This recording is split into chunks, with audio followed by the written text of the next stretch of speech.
Options might be the most confusing thing in all of investing. People throw around calls, puts, strikes, and premiums like everybody just gets it. By the end of this, you actually will. Forget the jargon for a second. At its core, an option is just a contract. It gives you the right, but never the obligation, to buy or sell a stock at a set price by a set date.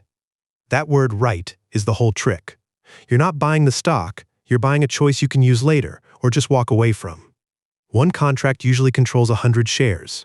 So one little option is a bet on 100 shares of a stock at once.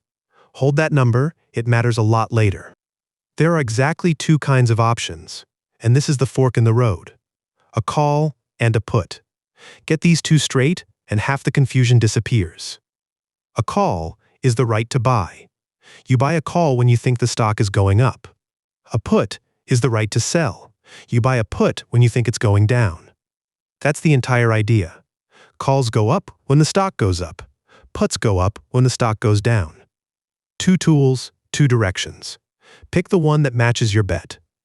Every single option, call or put, is built from the same 4 pieces. Once you can name all 4, you can read any option ever quoted. Piece 1, the underlying, the stock itself. Piece 2, the strike, the price you've locked in. Piece 3, the premium, what you pay to own the contract. Piece 4, the expiration, the deadline it all has to happen by.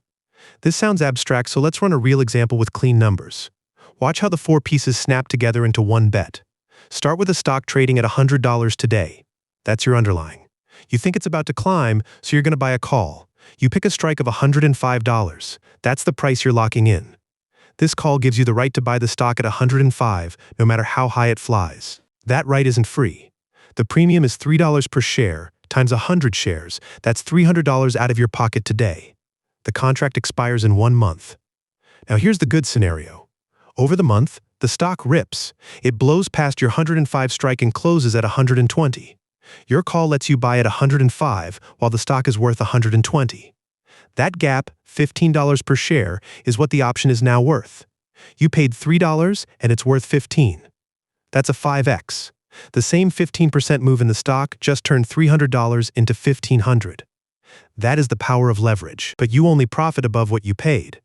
Add your $3 premium to the 105 strike and you get 108. Below that, you're underwater, even if the stock went up. And now the scenario nobody likes to talk about.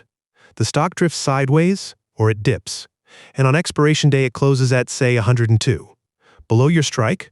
Why would anyone buy at 105 when the stock is only 102? Nobody would. So your option expires completely worthless. Not down a little, zero. That $300 is gone. Down 100%. With options, you don't just lose some money, you can very easily lose all of it. Leverage is the whole pitch, and it cuts both ways. That little $300 premium controls 100 shares, so tiny moves in the stock create massive swings in your option. Both directions. There's also a quiet enemy that buyers fight every single day. It's called time decay. An option is a melting ice cube. Every day that passes, it loses a little value even if the stock doesn't move at all. Time decay is why the deck is tilted against buyers. The clock is literally working against you. You don't just need to be right, you need to be right fast enough. Here's the honest part most hype videos skip. A large share of options bought are never worth a thing at expiration. Most retail option buyers, over time, lose money. This is not a get-rich-quick machine. And the most dangerous corner of all? Options that expire the very same day. Zero-day options. There's no time for the stock to recover, no margin for error. That's not investing. That's a coin flip. So if options are this brutal, why do they exist at all? Because used well, they're genuinely useful tools, not lottery tickets. Here's how the pros actually use them. Smart use number 1, hedging. A put can act like insurance on stocks you already own. If the market drops, your put gains, softening the blow. You're protecting, not gambling. Smart use number 2, covered calls. You sell calls against shares you already hold and collect the premium as steady income.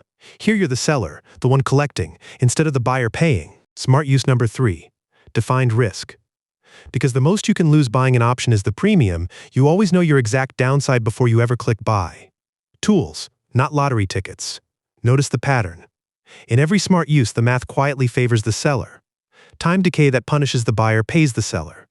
That's the secret most option sellers already know. So zoom all the way out.